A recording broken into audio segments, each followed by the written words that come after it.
two languages, German and French, and then a little bit of English, and then a little bit of Italian. Oh, it's good. Filipino only English and Bisaya, our own dialect. We only speak two languages, our own dialect and also English. That's it.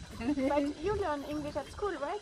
The school is only in English. Yeah, we have English subject in school when we are young. So some of the Filipinos Nakakaabot.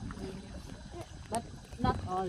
No, the one who went to the school Yes. or works with tourists. Yeah. They- That's why when I heard like a Cebu, Batu, I only imagine that was one. Yeah, that's right.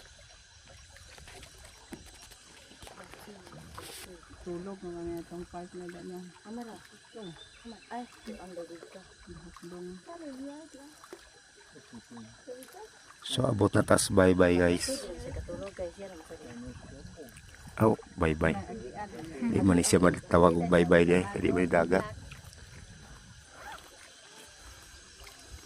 Iyaha, unang primero wala siyang nakaw kaya iyaha is ang nakaw ng mga iyang tangan di mo siya explain og mga Pero mukha na siya makakuha. oh tinuod man go nakaw mga tangan Ano baligyan ng bangkang naman.